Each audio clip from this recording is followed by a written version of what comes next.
All right, guys, I have a video premiering in just a couple minutes, so I'm just going to shoot this intro quick. What are we doing today? We are comparing the Chavez American-made mid-tech 228 to the full production-made 229 made by React. So this is going to be a straightforward video. You've seen Matt's knife in videos before. It does have an upgrade. He changed the pocket clip. We are definitely going to talk about that.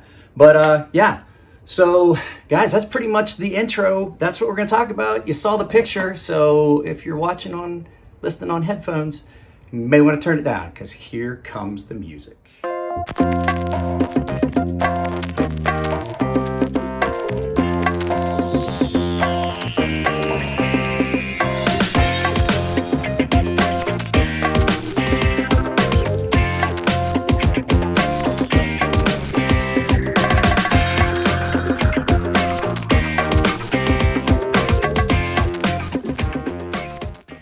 Well, guys, it is much later in the afternoon than I had originally intended it to be before I started this. It's actually not afternoon. Well, it is. It's 12:05. Had the video premiere an hour or so ago, and I started this. But what we're going to talk about are the differences and similarities between the Chavez 228 mid-tech from Chavez American Made and the Chavez Knives Redemption 229, which is, I mean, they are almost exactly the same in hand, with the exception of some weight and some thickness. So what we're going to talk about is, we've already seen Matt's 228. We're going to talk about the 229. I haven't got to see one, and I'm going to tell you what, I actually like this better than the actual 228, which I didn't think was possible. But also, I'm going to show you why I like my little Ultramar Street, the tiny one, better than this. So, guys, let's just go ahead and flip this around and get into it. I'll get you some specs, I'll get you some sizes, I'll get you some weights. We'll talk about it, and we'll talk about differences in price and materials. So hang on just a second. I'll get everything set up, and we'll look at it from above and take a good, clean, close look at it. All right, guys, well, my day has not got any less weird. Just had a phone call. My doctor and I are trying to deal with EDD because my disability is getting extended. So what are we looking at here?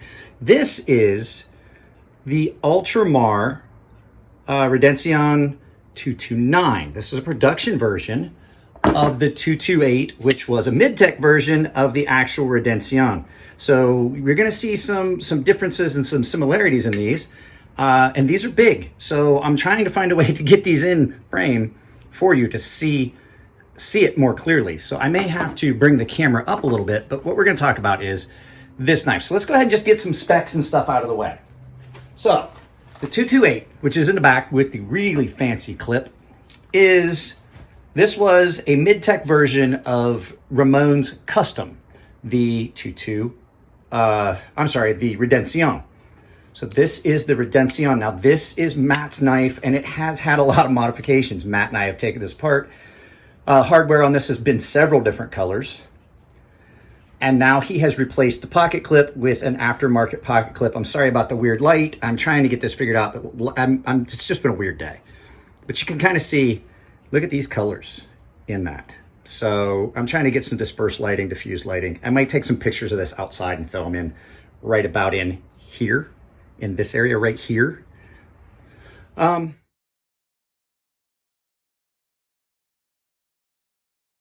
So this was overall length on this was 8 inches. Blade thickness was 0.19. The handle thickness was 0.57 for the handle scales. Blade length was 3.25 inches with an overall length, like I said, of 8 inches. And this was done in S35VN. These retailed for $525 or in that area. I was looking, these are no longer made, so they're not in stock anywhere. I was looking at past prices, and you can see that it was under the moniker Chavez American Made, which, if I remember correctly, no longer exists because he parted ways with his business partner. So that is, I mean, knives are still getting made as Chavez knives. However, they're just not getting made under that moniker anymore. This was a great knife. Great knife. Action on is super smooth. But that's not what we're here to talk about. This is here for comparison. We're doing a comparison. This is the Ultramar 229 or the Ultramar Redención 229. This is a full production version, not a mid-tech, not a custom, which actually I think I find that this comes closer to the original custom version because of the hollow grind with the flat up front and just the overall feel of it, which I have handled the customs. Ramon let me see a custom while we were at USN in Vegas. So these were blade length of 6.3. If you remember, the 228 was, I'm sorry, not 3.63. The 228 was 3.25, so this is a little bit longer. Overall length of 8.22. The one there is 8 flat. Blade thickness is 0.16, so a good bit thinner. Handle thickness, 0.55, a little bit thinner.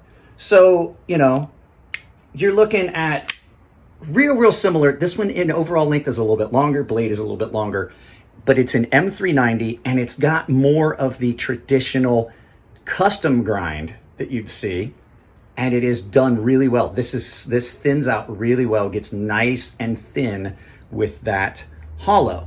So give me a second here. I'll bring you guys back in. I'm gonna go get the scale. So we'll get the scale and we'll do a comparison weight on these. Sorry guys, I'm further away this time. I had to bring that up. These knives are just too big to be doing it the standard distance that I usually do. Makes it awkward for me, but it's all about you guys. It's not about me. So let's look at it here. We'll do ounces first. So this is the 229, the full production version. You are looking at 6.5 ounces. Still not a light knife. Now, this is the mid-tech 228.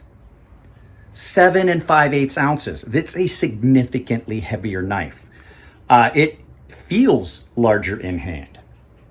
So there's your weights on those. Oh, I forgot for the guys that don't do freedom units. Let's do it in grams. So the 228 in grams, or 229, I'm sorry, in grams. 158, that is the production version. The mid-tech version, as you can see, 220. Significant change in the weight. This knife does feel way heavier. When I sharpened this for Matthew, it was here for a while, and I actually dropped this, was in the pocket of my pants, and I took my shorts off and just dropped them down, forgot this was in the pocket, and dropped it on my toe. I thought I was gonna lose my toenail. So let's go ahead and we'll talk about the differences between these knives and what I do and don't like. Guys, I'm not gonna lie to you. It is so hot in my kitchen right now and so humid today. I am dying out here. Okay, this knife. Let me preface this by saying this was a grail knife for me for a long time. I knew I could not get a Chavez Redención custom. I knew that that was outside of my wheelhouse, outside of my price. This was not. These were $525, right in about the same price range as my Ferrum Forge knives that I covet and lust after all the time. So we're gonna turn this light. Maybe we'll just use just no, that's not great either. So sorry guys, doing some actual lighting and stuff. These were great and these were awesome, and they were a more affordable priced version of his custom. Now, I thought I wanted one of these so badly. And then I realized they were making these, and I realized that these were even better. These are better than that. These actually are. These, if you're gonna use it, this is a better knife. Thinner profile, thinner blade stock. The grind on it is so much more useful than that. That is a very, very thick knife, and it's ground thickly. This is thickly, is that even a word? This is so much better with the hollow being brought back a little bit further. This is not hollow. This is a flat grind, and it does not have a lot of time to transition. And if you look at that edge, that's a very thick edge. Now it is sharp, don't get me wrong. You can use this. Then there's the steel. I like M390 much better than I like S35VN, if given the choice. I don't dislike S35VN. I think it's a very good steel. This was more in my wheelhouse. I love this knife. Action on it is so good. Price point, the attention to detail, how well it's done was great. However, you knew this little guy was going to come out. That little guy? Don't worry about that little guy. These two, of the two, given the choice, I would take the smaller option because I have realized now that I own this, how massive this knife is. Now I will tell you, as along the lines of weight, they're not dissimilar, but they are very dissimilar in size. I like the smaller package. I get everything I want out of that in this. Even the cool factor pocket clip and the action on both of them are just amazing. So, in good conscience, I can't tell you that this is not a good knife. This is an amazing knife. It's just no longer what I want. These are what I want. And I don't know if you've noticed this over the last couple years, there's been a marked change in what I find appealing. And a lot of times, it's the cheaper of the options. I'm finding that a lot of the budget knives that are being well done are a better option for me. So before we forget, I know that I said I was going to give some other comparison. The typical comparison everyone uses is the Sebenza. So the 229 and the Sebenza are almost the same. Almost the same. So you're looking at a size package. It is thicker though. Blade stock is thicker and it is heavier. So let's go ahead and I'll get the scale back out. We're going to compare this guy and the little guy. So hang on just a second. So in weight comparison, we'll do it in ounces. I'm not going to go back and do grams. You guys can figure it out. Just look it up in the end. So in comparison, my little Ultramar Street is 5 5/8. Matthews 228, 6.5. Real similar. Really similar. Really similar. And the aesthetic is there. They look great. The markings, everything. They did such a good job with this knife. So I'm saying that if you're going to get one of these, you are not going to be disappointed. So let's go ahead and we'll do some final thoughts. I'll turn this around. We'll do some final thoughts. I've been talking about this way enough. We'll get this turned around and I'll give you some final thoughts on all three of these knives. Did y'all get all that? I just thought I would condense all that. No, accidentally hit the wrong button on the camera and I put it in time lapse. That's one of the things that happens. Stuff gets reshot around here all the time. Like I said, I started this video at noon and it's 12:28 and there's only a little bit of stuff. Actually, I started this video at like 10 o'clock in the morning. So yeah, all three of these knives are amazing. You can't go wrong with any of them. It's all just a matter of personal preference. And like I was saying in the really, really sped up version, if you caught it, if you can read lips at that pace, I've noticed that I am starting to completely make another reversal. At first, when I first started this channel, custom knives were still in my wheelhouse. They were things that I owned. I still had some custom, I still have a custom knife. I can't say that. But custom knives, full-on customs, were something that was not out of the realm of possibility of me owning. Then I was like, okay, well, I'm digging the mid-tech because at that time, mid-techs were the way to go because production knives had not caught up with the quality. So now there's a complete flip. Even the mid-techs sometimes are not as good as the full-on production models. So what you had was custom knives got surpassed by mid-tech knives because there was a lot of the small work that could get done by someone else, and then the maker could do the detail work and get them done faster. And a lot of times there was more consistent quality, there were less issues, and it was done a lot faster. Now what we've run into is the companies that were doing some of the work for the mid-techs are saying, why are we limiting ourselves to just doing this work for someone else? Why don't we make our own knives? And we'll get these designs and we'll get permission and we'll use these designs and we'll do them all out and they're all consistent and they're all the same every time. So now we've made a complete flip in the knife industry where there's a lot of times that a full-on production version of a mid-tech or a mid-tech or a custom that you really liked are better. And it's just a weird time to be in it. You guys will see it in the video that I did with Mark Begg, either if it goes up before this or if it goes up after. You'll see that. We were talking about that flip in the industry. And I think it's amazing because now, this is $300-ish. Let's go through that again. Price points. This is a $350 knife. This is a $525 knife. And with the upgrades that Matthews put onto it, you're looking at probably closer to 6 or 7. especially on like the secondary market. The knife industry has made a massive flip. Now there's some companies that are always going to be able, they're always doing it. This is a production knife that is amazing, $400. Some companies were ahead of the curve. Some companies are catching up.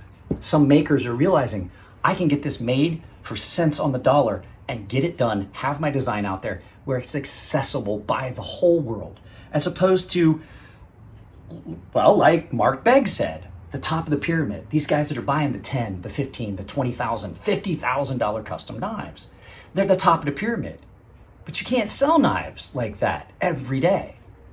So why not make your designs that typically would be reserved for an elite few available to the public? So I just wanted to throw that in the end. That's just kind of a little commentary on this.